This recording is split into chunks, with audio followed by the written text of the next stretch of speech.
Okay, hello and welcome to the fourth session of this six-part webinar series in support of Washington History Day educators. These webinars are brought to you by OSPI's Washington History Day program and the Washington State Council for the Social Studies. My name is Hannah Tofty and I'm the state coordinator for the Washington History Day program, and I'm joined today by Brad Liebrecht of the Washington State Council for the Social Studies, who will be serving as our Q&A moderator. Brad and I are also pleased to welcome Jill Berge from Lake Washington High School, John Buchinger from Meeker Middle School, and John Zingale from Vancouver iTech Preparatory. The idea behind these webinars was to bring together History Day expertise from across the state to help History Day educators here in Washington to strengthen their programs. And that comes not just from the sharing of ideas, but also from the sharing of resources. So we've asked each of our presenters to provide a resource for educators to take home with them. And today that means lesson plans. Our friends at WSCSS will be hosting video recordings of each webinar along with all the presenter resources on a special History Day page in their website, which can be found at wscss.org/National History Day. That's wscss.org/National History Day, all one word. One free clock hour is available for each of our 6 webinars, and you have to sign up for each webinar's clock hour separately. For those of you who signed up for clock hours for this webinar, you'll receive an email from PD Enroller within a few days that has instructions for how to complete your post-training clock hour paperwork. For those of you who would like to receive clock hours for our upcoming webinars, we have 2 more this week in addition to tonight. There are PD Enroller links in the webinar flyer, or you can visit pdenroller.org and search for History Day to find our remaining webinars. If you have any questions about clock hours, feel free to put them in the Q&A or send me an email. Today's webinar is titled History Day Teaching Strategies, Advice from the Field, and today's presenters will each be presenting and sharing a History Day lesson plan. We'll be hearing first from Jill Berge on narrowing down a topic and writing a research question, then from John Buchinger on writing a thesis, and finally from John Zingale on creating an annotated bibliography. But just a few Zoom logistics before we begin. We're Zooming in webinar format today, so audio and video capabilities are only enabled for presenters. As attendees, you don't need to worry about muting yourselves or turning on or off your video during the presentations. However, we would absolutely love for you to engage with our presenters through the Q&A function, which is found at the bottom of your screen. Feel free to put any questions you have for today's presenters in the Q&A at any time, and Brad or I will relay your questions to them. I'm now happy to turn things over to Jill. All right. Nice to meet you. I'm Jill Berge, teach at Lake Washington High School, and I'm going to share my screen with you.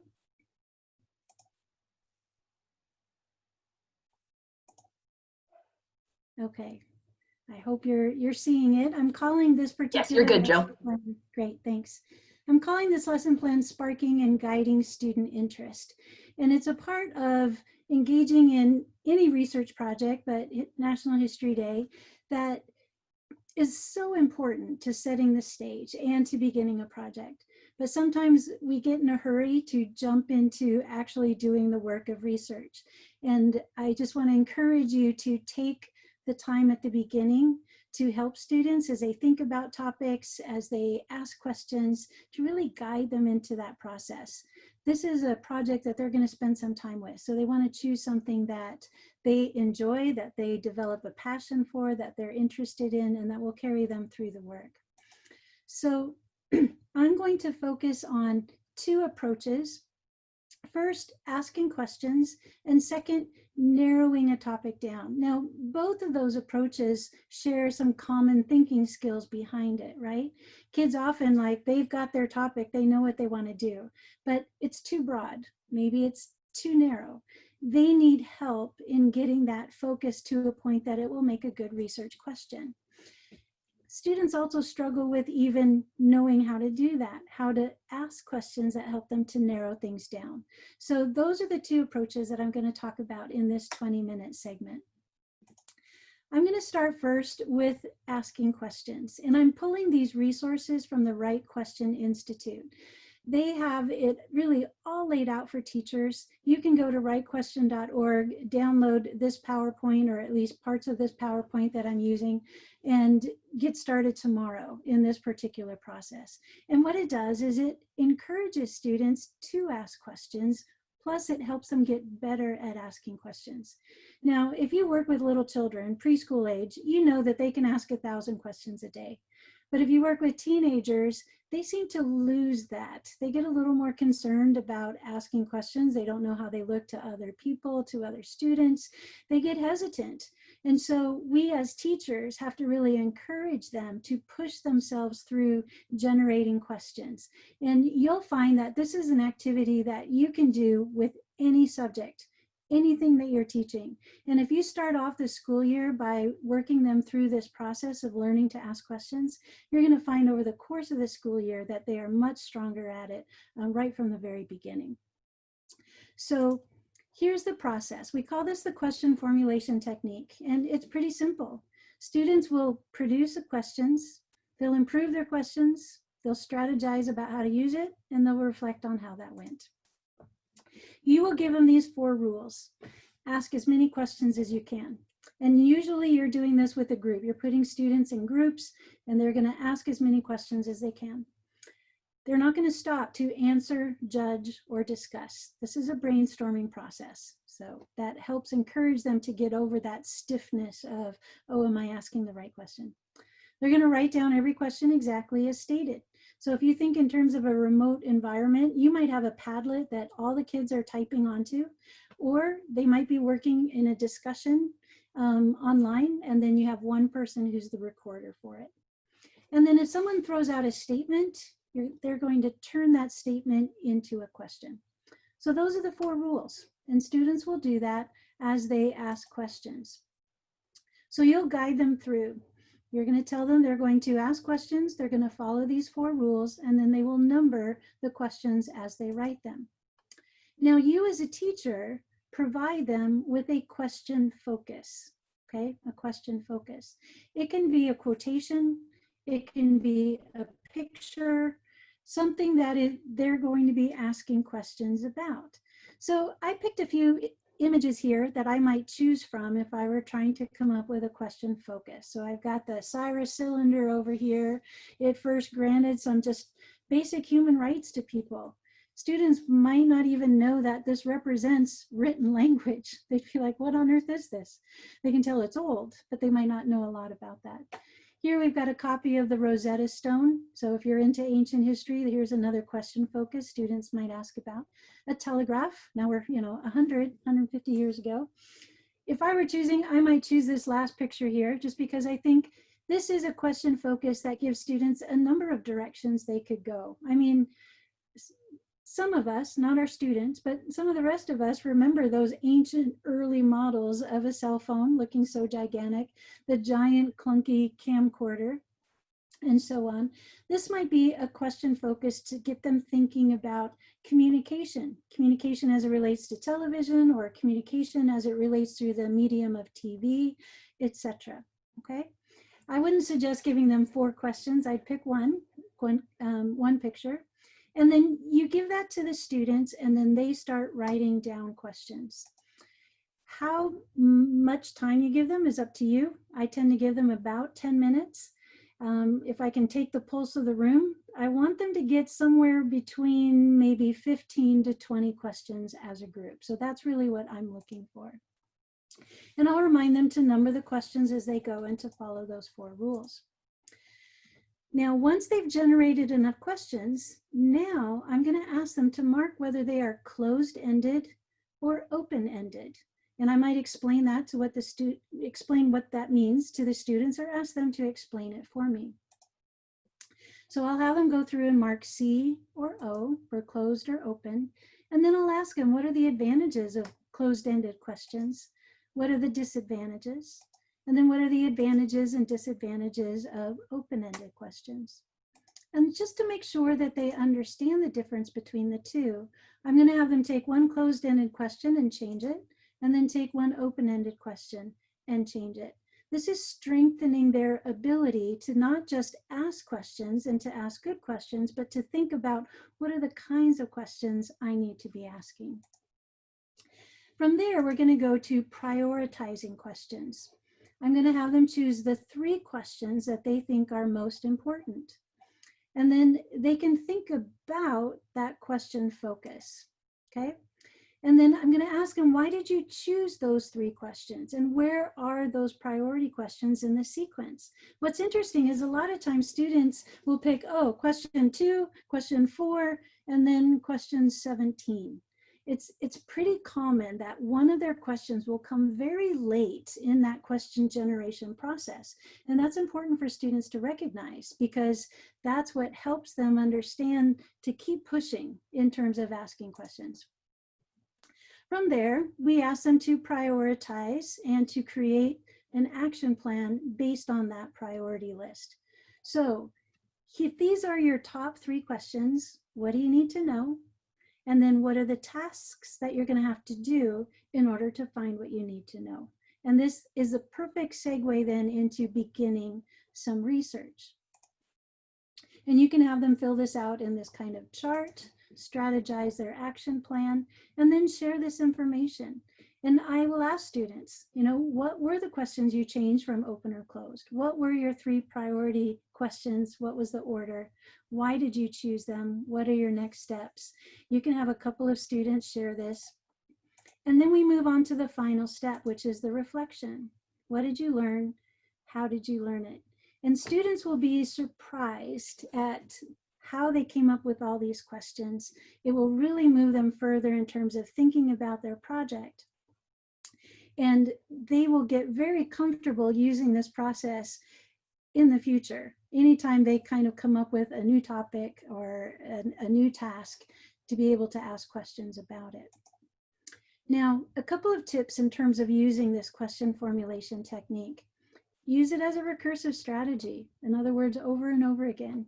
The more students use it, the more comfortable they'll be asking questions, and you can then bring them into a new situation and they'll just be jumping right into that. Another thing you can do is, once they've decided on a research question, have them go through this whole QFT process again on that specific research question, particularly if they're working in a group. So maybe they've decided to focus on a particular research question. By going through the QFT again, they're going to be able to divide out more and new questions that each of them then can ask as they move into that research process. And then use the entire process to begin with, but adjust from there. You're not going to have to go through all the steps of defining open and closed every single time. Kids are going to learn that. So at the very beginning, go through that entire process and then adjust as you need to. Now, another approach is the topic funnel approach. And this is important, I think, in terms of helping students to focus on how they define a research question that is going to help them in a History Day project. So for example, students usually start pretty broad.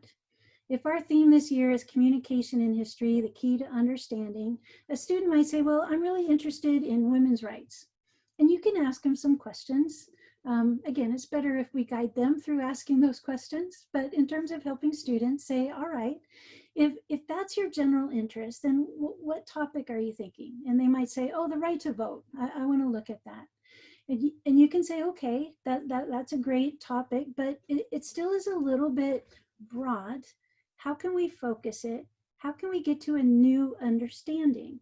And I was reading in the Washington Post the other day about the Delta Sigma Theta sorority and how they were involved in the 1913 Women's March. I didn't actually know much about that. So I was really interested to learn that this was a sorority for women of color, and they had quite an active role in the women's suffragette movement.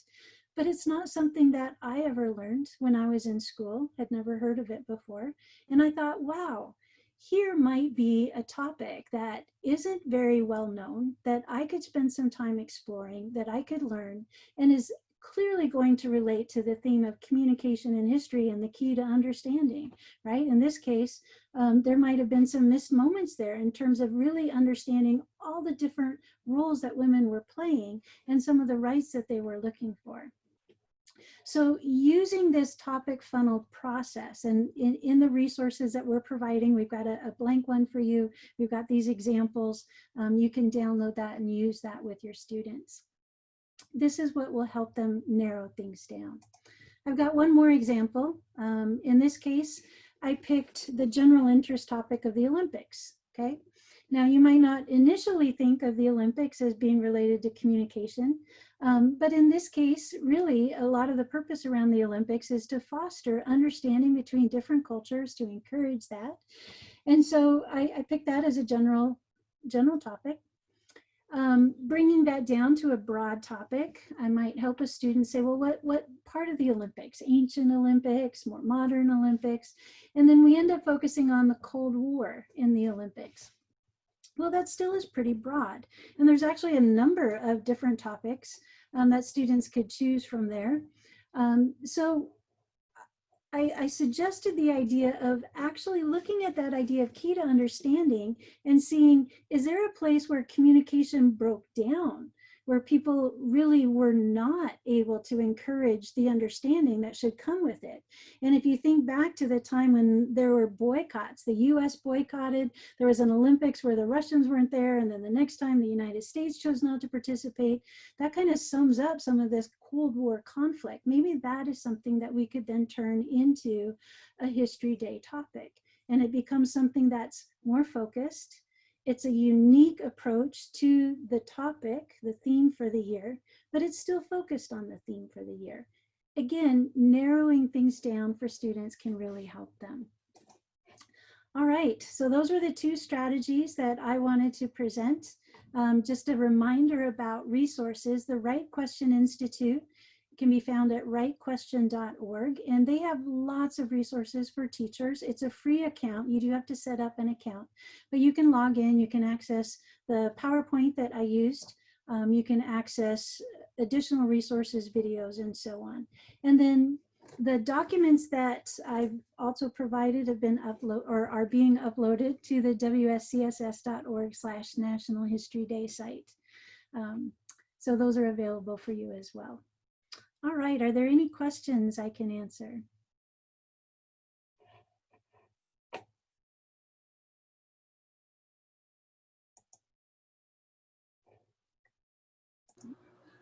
Not seeing anything in the chat box, but I did have one question for you though, Jill. Sure. So for, I would say someone starting out just to kind of beginning to plan these sort of things, do you have like a suggested maybe like topic to start looking at? Because some topics, like with that funnel and everything, some are easier than others. So do you have a suggestion maybe? Like Sure. women's rights is a great example, but is there something, I don't know, just maybe something different to get people thinking about it?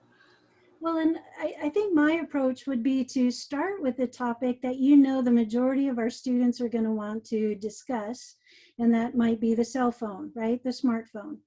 And there's challenges with choosing the smartphone as a topic, because first of all, it's still evolving, so we don't have a span of history to really evaluate its long-term impact and so on.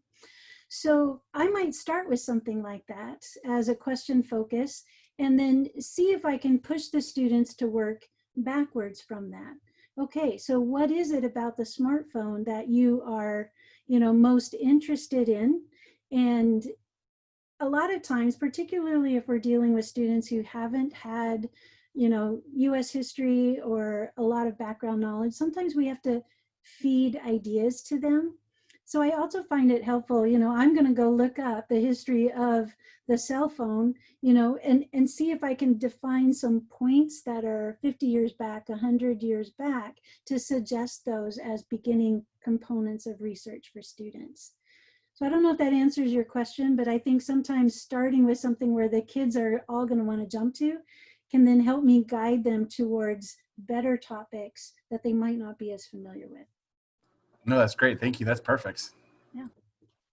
Jill, I have a question for you as well. Where, in the grand scheme of like your History Day calendar or, you know, all of the things that you teach and lead in a History Day season, where would these lessons fall for you? So I see these lessons right at the very beginning. Okay. You know, some of that is, well, definitely at the beginning of my whole calendar. Mhm. So wherever you choose to begin History Day with your students, I know some teachers choose to begin in October, and then they're working on it kind of maybe one day a week. That was my first approach to teaching History Day. We're actually trying something completely different this year with our students. So we're actually taking the month of September to do History Day. And so I'm going to be working on the key to understanding communication in history, the key to understanding, having kids ask questions about that right from the very beginning. I'm going to look at the questions they generate and see the kind of topics that they come up with. And then I will then be able to start pointing them into some directions to push a little further to find a topic and then to form their groups from there. Because, you know, we're in this remote learning, kids don't know each other. So I'm going to find out who's interested in what range of topics and then use that to encourage them to meet together, brainstorm further. And that really is going to be the spark for our History Day project.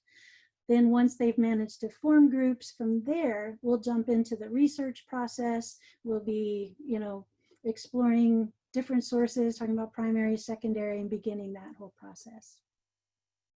Okay. Excellent. Thank you, Jill. Brad, did we have any questions pop up in the chat? We did not know. Excellent. Okay, well, let's go ahead and move on to Mr. John Buchinger, who is going to be talking to us about writing a thesis.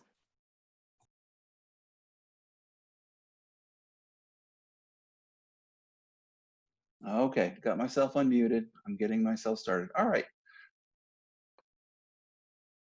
So I think I'm doing the right thing. I think Yeah, you your see my PowerPoint has popped up into presentation mode now, John, so Okay. you're good. So hi, I am from Kent. I teach in Kent, Washington.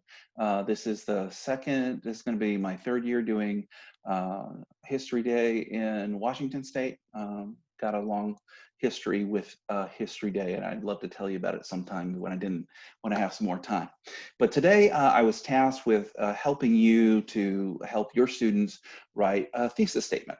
And it's not going to be a one and done assignment that I'm sharing today. There's a couple of aspects because let's see, I've been teaching kids how to write thesis statements for 20 years, and I think I've just about got it right. So I want to share a couple of things with you. So in today's little presentation, I want to help define a thesis. I want to identify ways students can begin to consider the implication of historical events and answer the big so what questions. And I'd like us to look at differentiating a little bit between descriptive and analytical language and how to use a graphic organizer to write a meaningful thesis. Okay, so I probably don't need to really read this to you, but this is our working definition of a thesis that I've taken and I stole from Purdue. And I don't think, I think it says paper a couple of times when it should say project, but you know, a thesis statement is a sentence or sentences that expresses the main idea of your project and answers the questions posed by your project. So hopefully this is a good piggyback on the last session. And it offers your readers a quick and easy to follow summary of what the paper project in this case, or paper, will be discussing and what you as a writer are setting out to tell them. So writing a thesis is a very complex process, and I believe that there's a couple of activities that you can do and start from the beginning of the year that will help you get your kids thinking in the right ways so they can begin this writing task. My big question that I always want to do, so where I'm kind of starting this presentation is, let's pretend you're students for a minute, right? You've picked a topic that you were interested in. You created questions that you wanted to know the answer to. You've read secondary and primary sources, right? So we've gathered our research now, and now you took lots and lots of notes, and the whole time I asked you to put down your ideas answering this question, this thing in history, so what? That is actually something I've done for a long time.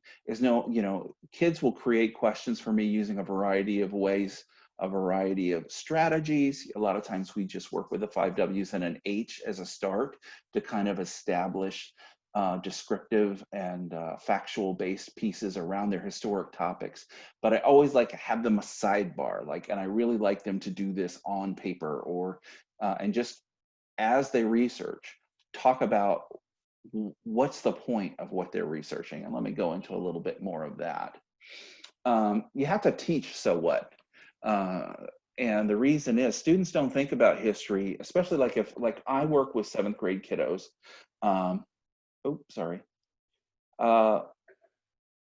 You have to teach so what. Students don't think about history as, they just don't think about it in their everyday lives. They're not analytical. While they are extremely analytical, they're not analytical in a historic sense, and doesn't understand why history is important to their everyday life. So I ask them that question, so what? And I give them an opportunity to explore this big question. And so it's important to let kids practice this question, this so what question. And, things like taking topics, and right now we are full of so what topics, right? We have things like the election, the murder of George Floyd, the pandemic, the economic crisis, or if you want to focus in a historic sense, you can look at the Revolutionary War, development of writing, use of enslaved people to build an entire nation, transcontinental railroad. Getting kids to consider this topic after accessing some of the content on it, and then say, okay, facts about it. This happened here. These were the people involved, but why is this important to us today? And kids will know that they should be able to answer that, but they want to know, I'm going to skip that slide, I'm sorry. But they don't always know how to answer right away. They know that, for example, the events around the pandemic are so important, but they might not be able to right away verbalize or say why it's going to be important in history. So just like we use sentence stems for a lot of our classes, it's very important to provide them these so what sentence stem sort of questions. And so I give them a topic, say like Transcontinental Railroad, and I might split kids up into groups and say, did it change the way they live? Did it give them something or take away something? Did people lose power, gain power? Did it inspire, anger, or delight them? I've got about a dozen different questions here that I could pose to kids and have them consider. And it just kind of provides that scaffolding for just doing analytical thinking. And this is just another slide that has those exact same questions, just so you can see it a little clearer. And this is an activity that I would start at the beginning of the year for sure. And the other activity that I think is very important, and I took this away from working with NHD over the summer in some professional development, is to follow up these activities. So that using those so what questions, they're things you should do all the time. Any opportunity you can, entry tickets, exit tickets, putting them on quizzes. If you use that all the time, you'll start building your kids' muscles in terms of being analytical. But they also need to be able to analyze language. They need to be able to recognize it, and they need to be able to write it. And so the next task along our journey to writing our thesis is for kids to be able to understand descriptive versus analysis writing. And descriptive writing talks about the who, what, when, and where, those basic facts, while the analytical writing talks about the why and the how. And I can do this. I'll start by providing examples for kids. Oh, there's George. And I'll give them a sentence. Like, George Washington was usually tall. The general stood 6'2" at a time when the average continental soldier stood about 5'8". And I would say to kids, is this descriptive, or is this analytical? And hopefully they'd be able to pick out that, well, this is really giving me the facts, but it's not necessarily providing me a lot of analysis. And then I would show them, oh, I think I got some things out of order here. And then showing them the next statement, oh, let me go back, I'm sorry. I've been in PD all morning from 8 to 4 and then totally jumped over here, so my apologies. So I want the kids to take this statement, this last one here, about George Washington, right? And I want them to go from the descriptive, fact-based sentence and be able to build it into a more analytical one. They may not know how to do that. So again, I might then assign an individual student or groups of students some of these questions. Did it change the way people thought or acted? Did it show us something we needed to see? Did it inspire anger or delight? Did it give them something to take away something from them? Did they lose power, gain power? These are questions they can consider when considering the facts presented in that last descriptive question. And hopefully the answers will then provide them to be able to build a more analytical statement, right? Washington's height, 6 inches taller than the soldiers he commanded, was an important part of his mystique. He towered over the soldiers. His men looked up to him literally as well as figuratively. Now, of course, doesn't that exactly sound like a sentence that a 7th grader would write? Okay, maybe not, right? Maybe a little bit more advanced, but you get the sense, right? That we go from this descriptive writing to this analytical writing. And they will probably have to do a lot more of recognizing, and you ask them, is this a descriptive sentence? Is this analytical? Why? Those kind of things before they can start doing the change up and taking a piece of writing that you have and improving it. But getting them on that road is really important if you're going to have them write a solid thesis. You have to be thoughtful about teaching the differences and do it often. Just like with the other activity, make it entry, make it exit, put it on quizzes. Understanding the difference between those kinds of languages, being able to write it and recognize it is the key, I think, for me to writing some really strong thesis statements. A good thesis statement, you probably are familiar with this idea, and you're going to tell your kids this, that, presents a clear and original and interesting argument, can be proven or supported by research, and it introduces the argument you'll use to support your claim. I really recommend, if you're starting with a lot of your younger kids, to really use that word claim. They're used to this, claim, evidence, reasoning, writing style, and it can really be less daunting if you start, instead of with thesis, kind of with the word claim. So that's just a kind of aside. Also, a good thesis statement also addresses the narrow topic that we kind of saw in the last session, connects the topic with the theme, and is easy to understand even for someone who knows nothing about the topic. These 3 bullets, super important, and you can have your kids work with one another and do peer editing based on these 3 things. So these are great points to have your kids work on their thesis. This is one of my favorite. I share this with kids every year, this little meme. It says, Hulk trying to craft cogent thesis statement. It tricky to condense entire argument into focused declarative phrase and still assert Hulk's conclusions. I love that. It's one of those teacher things where I'm probably the only one who enjoys it, but you're welcome. Here we arrive at writing the thesis. Thank God there's a worksheet. Our friends, our wonderful, wonderful friends at Minnesota History Day, I love them / they drive me crazy because they're just so good at History Day. It can be frustrating for us because they win a lot of awards. But as frustrating as that is, they produce a lot of really great resources for teachers, and they're widely available. And this one that has this graphic organizer for producing a thesis statement has been one of the best that I have ever seen in the time that I have worked with writing a thesis here. And I hope this is going to jump over to the right place. Okay, so this is the assignment and what it has you do. And you'll have the link to this because this is online and you can get a hold of this. But I'm just going to show you an example. And the idea here is they're really starting with that descriptive language. So and John, I'm sorry to interrupt. We're just seeing your PowerPoint still. Have you gone onto the internet? You might need to share your screen a little differently. Sorry. Just want to make sure everyone's able to follow. All right. So sorry. Let's see. This is okay. There we go. There we go. So sorry. We see a History Day worksheet with Jenny Lopez at the top. Is that Jenny okay? Lopez, we're on track. Exactly.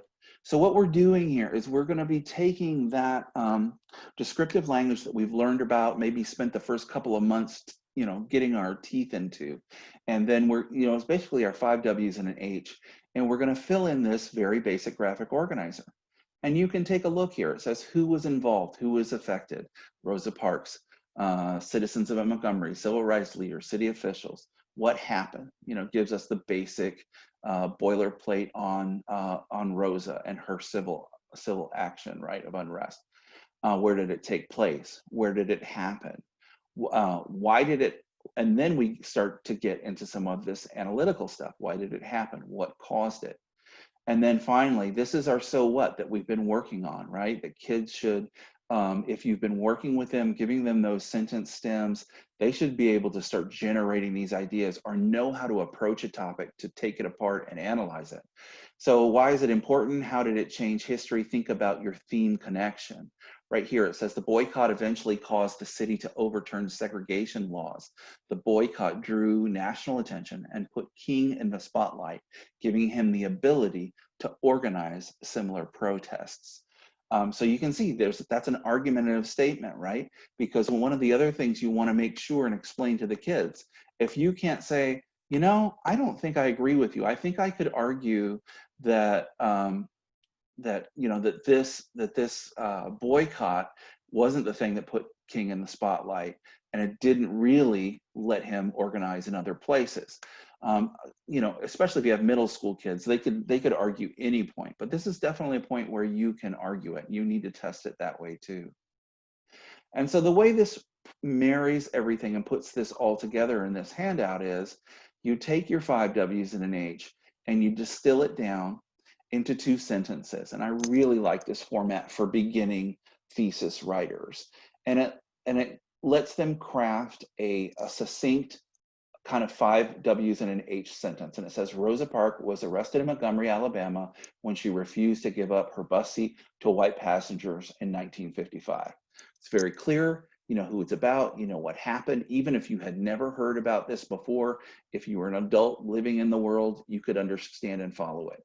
Then we go to the thesis. That's your descriptive writing. And now we're at our analytical piece. It says, the following year-long bus boycott and Supreme Court battle broke the barrier of segregation on public transportation, opening doors for other civil rights movement victories through nonviolent protest. Okay, so you can see that kids can tackle that. And then this is the handout. And then they have the blank and lovely thing to work on this together. I use this 3 or 4 times with kids. In other words, they start with a draft thesis using this format, and then they will go back to rewriting, peer editing a couple of different times with that particular handout, and it was really effective last 2 years in a row. I'm going to have to pop back over to my PowerPoint, and I'm just about wrapping this up here. Stop share.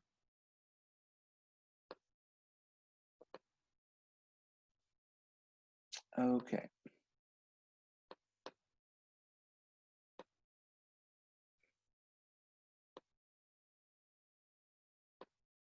Okay, so we're back at the Think Of, there's a worksheet. You can present examples, of course, before they get to that point. When you're talking about how to write a thesis, you need to present examples and find out which one is argumentative. This is what I tend to see with my first-time History Day kids. The United States dropped the atomic device on the Japanese city of Hiroshima on August 6, 1945. Great first sentence. The bomb was carried by a B-29 bomber. Sure was, the Enola Gay. The blast killed 80,000 Japanese in the city. 9 days after the bombing, Japan agreed to surrender terms. And they think they're done. You know, that's usually what you get first time around. And then that's when I write in green and hand it back to them and I say, so what? And then you can go through that process and saying, okay, you've got all these great descriptive writing, but we need to draw some kind of conclusion or do some analysis. And through many iterations, you might come up with something like this. Though Japan surrendered 10 days after the bombing of Hiroshima, ending the war quickly was not the Americans' only goal in using the atomic bomb.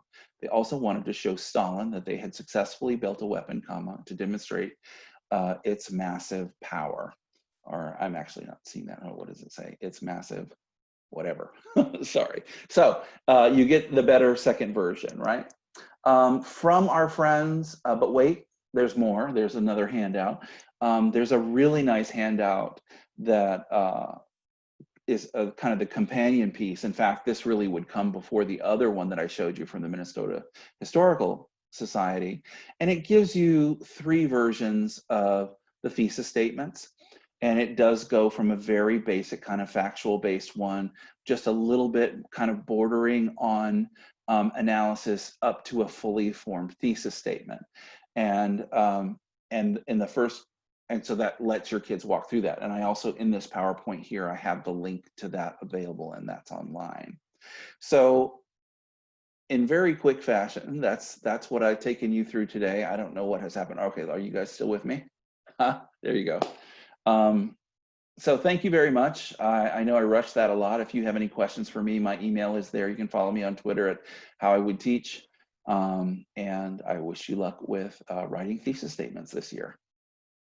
Thank you so much, John. Are you going to be sending along this PowerPoint for us to put online for attendees as well? Totally did. I think. Perfect. Well, you sent it to Brad? Yeah.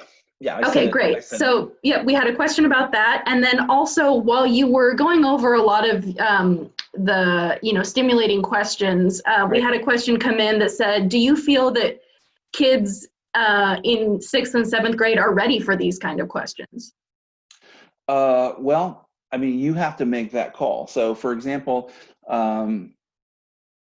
well, totally. I mean, I do. I mean, the questions that I'm asking them, if they're going to do History Day, then yes, they have to be ready for these questions, because what happens with our little darling 6th and 7th grade kiddos is they choose to do the Holocaust.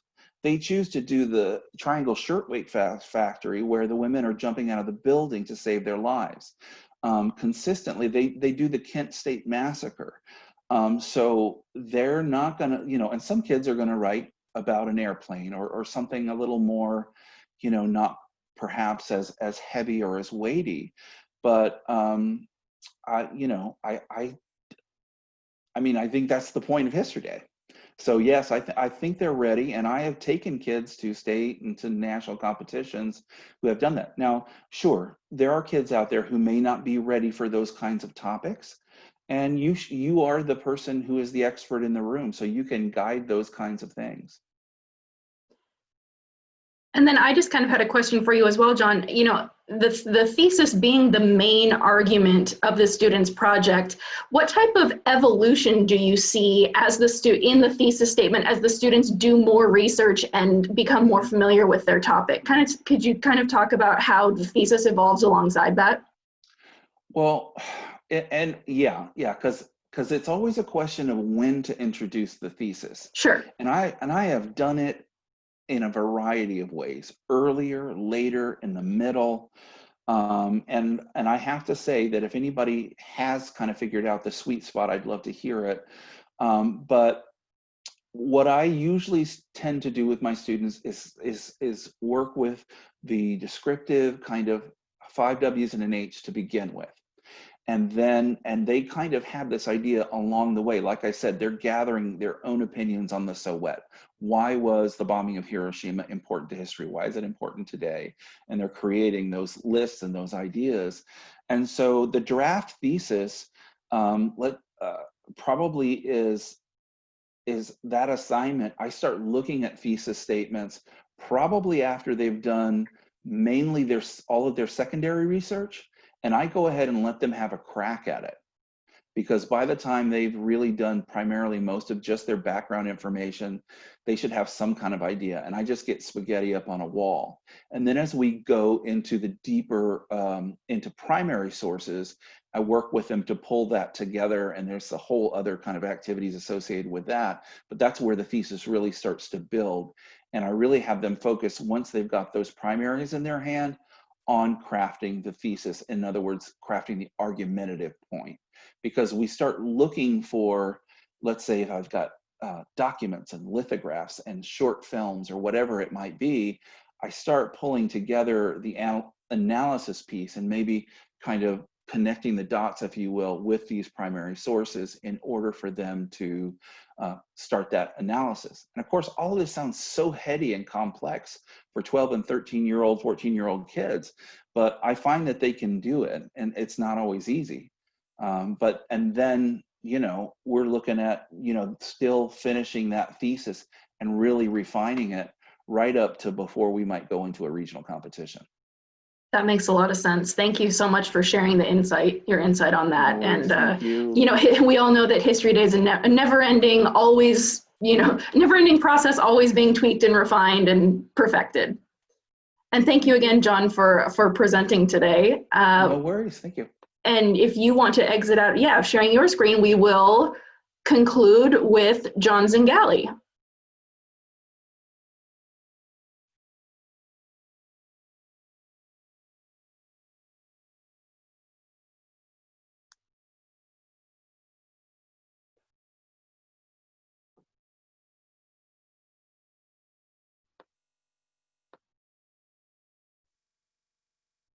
You're muted, Mr. Zingale. Goes figures, the tech teacher is the one having the issues lately.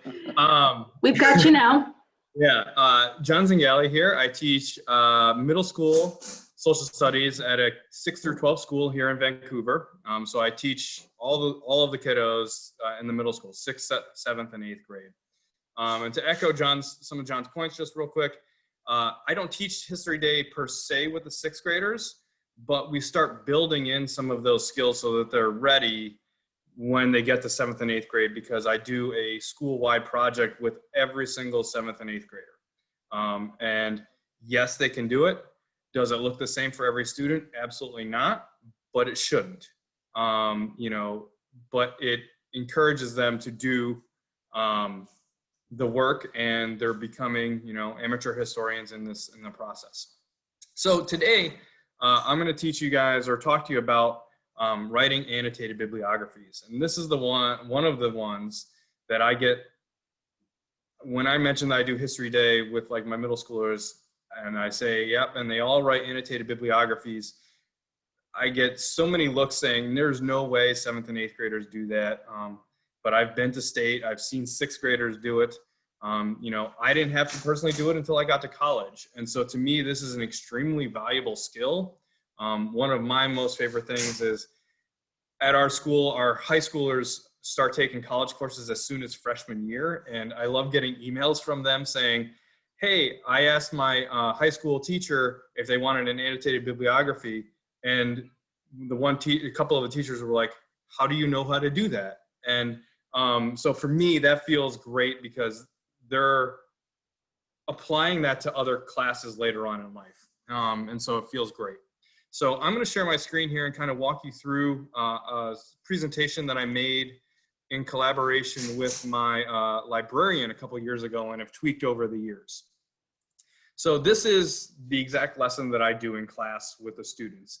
And the big key with writing an annotated bibliography is chunking it down for the students, and so that they can understand the different pieces. So the first one, what is the purpose of an annotated bibliography? And so I looked up some things. To review literature on the particular subject, illustrates the quality and variety of research done. It provides examples of the types of sources available. And it shows your audience how the source helped you in your research. Those are the big chunky things. And when the students start to see those things, like, oh, okay, now I see why we're doing this.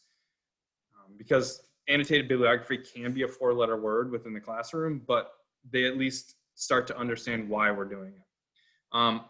I don't know if everyone is familiar with Pear Deck, but I have it integrated in with this slide deck as well, because it allows me to have some spot formative assessment as we're moving along through it. It's a free add-on that you can do within your Google Slides. I'm not sure, there's probably a Microsoft equivalent. I just can't remember exactly what the name is. So we talk about an informative annotation next. And I did just update this because last year was 3 to 4 sentences. This year with the new rules, it's 2 to 3 sentences for an annotation. So we say it's a short summary with, each source clearly connected to your topic. The information is unbiased, meaning it doesn't take sides or have favorites. I love that conversation because it really allows the students to talk about the evaluation of sources and what's, a reliable source versus a non-reliable source, and really push the students to try to find those primary documents. If an article mentions something, can you go back and find that primary document that it's really in? And it also explains relevant information about the source and how it helps you create your project. Once again, slide to really talk about what unbiased means within your classroom, have that conversation, define it. What I do personally is each table group comes up with their own definition and we pair share that around the room. Elements of an annotated bibliography.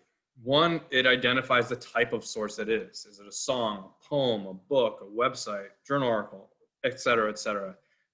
If you've used any digital tools for creating bibliographies, you know how many different types of sources there are and slight differences in how you actually do those. So it's important to do that.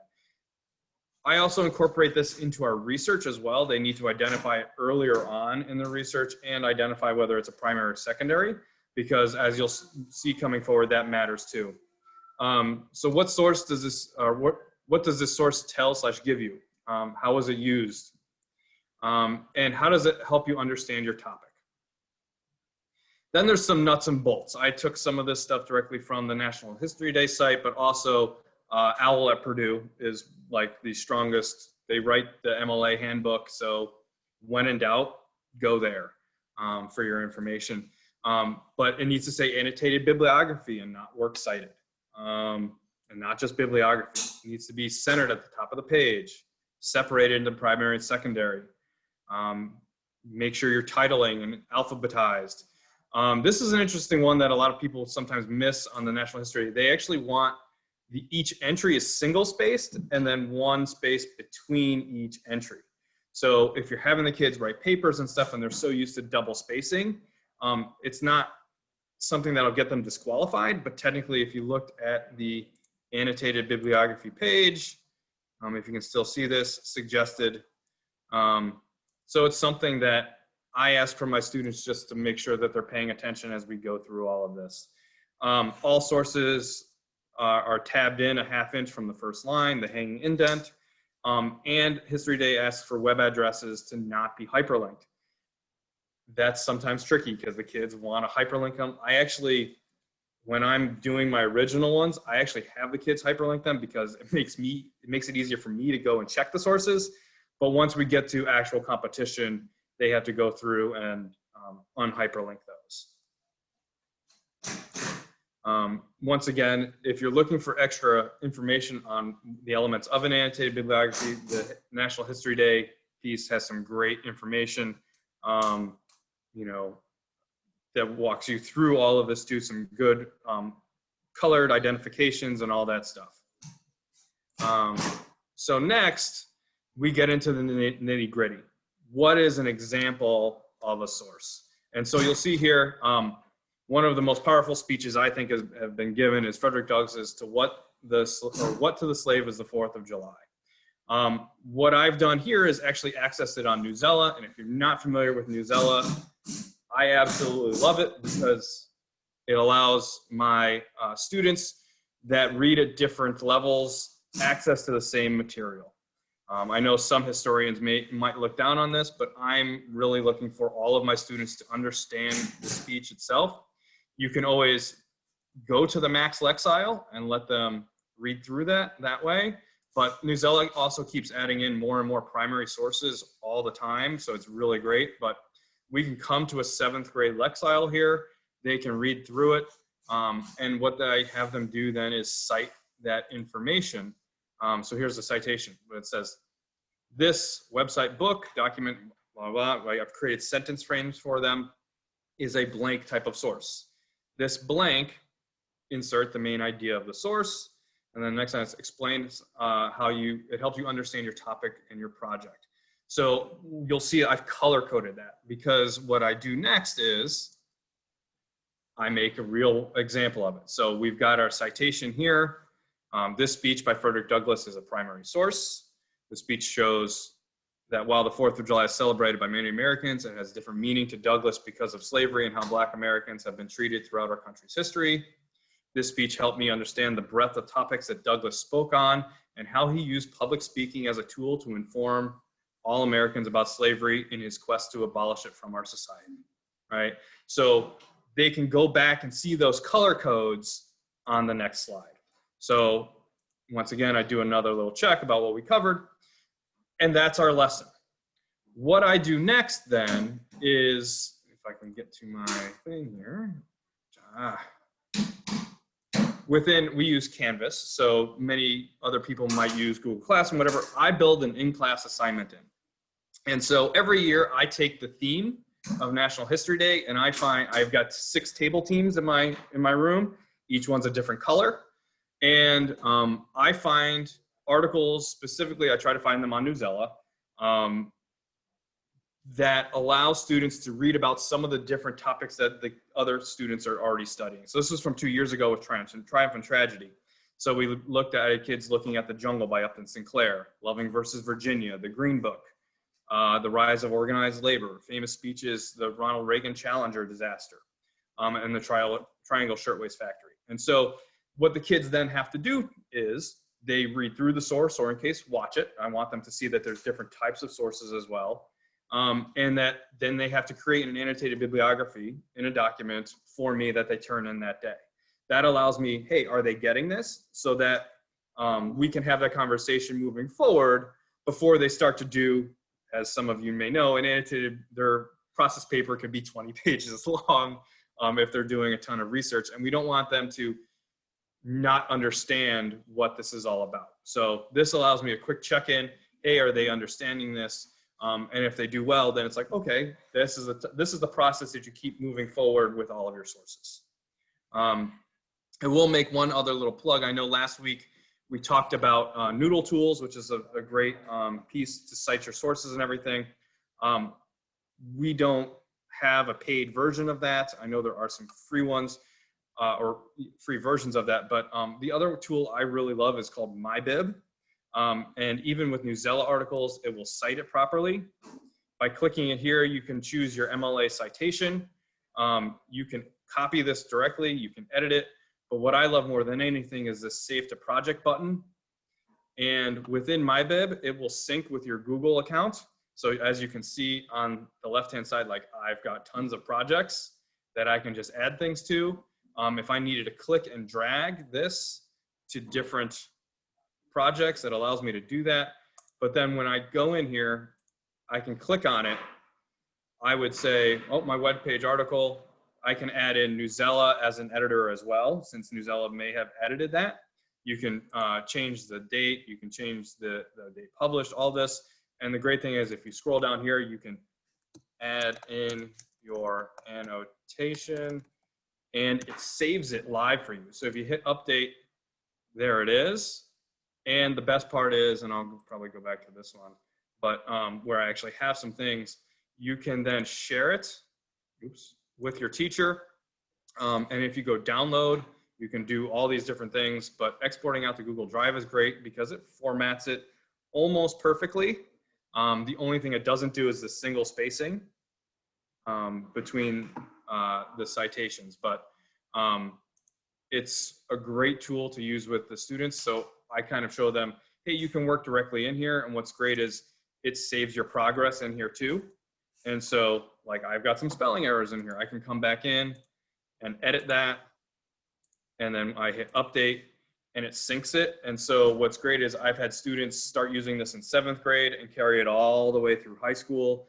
And it's just another great tool to really teach it. And I like that it is prepared to include the annotated bibliography process in the whole thing. And I will link all of this up on the Washington State Council website as well.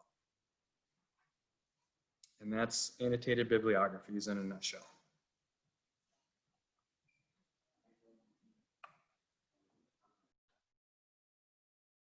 So if you have any questions for John Zingale, this would be a great time to type those into the text box, but I will ask you, John, kind of a question that I've asked other presenters as well, but like where in the schedule of the year do you tend to introduce the idea of annotated bibliographies? And do you bring in this lesson right away, or do you kind of mention it and then build these skills over time, or how does that go for you?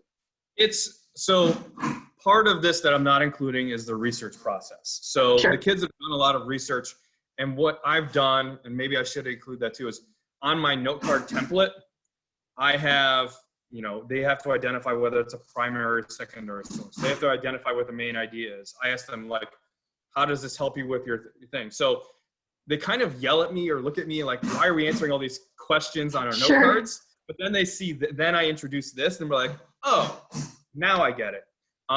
What's kind of fun is because I teach 7th and 8th graders together. So my 8th graders that have had me, like, I don't necessarily have to go into much detail because a lot of them are like, oh, we're doing this again. And what I love then is I can leverage them within the classroom to help bring along the 7th graders as well. So it's probably, we started, it's a quarter-long project for us because I do it, school-wide with every single student, 7th and 8th grade. So the 8th graders will actually start this process right when we start History Day because they know it, the ones that have had me because they know about it. But the 7th graders, as long as they're filling out my note cards, and then I'd be like, okay, then I do a specific day around this because to me, this is one of the most important skills that I want them to take out of History Day as well. And so it's a good chunk lesson that happens. Usually we're writing a paper too, but like they're outlining everything. So it happens within that probably like early December, somewhere in that chunk of time. And then, because I want to make sure that they understand it before I go in, because they're going to have like a draft outline that's due to me with all of the sources annotated as well.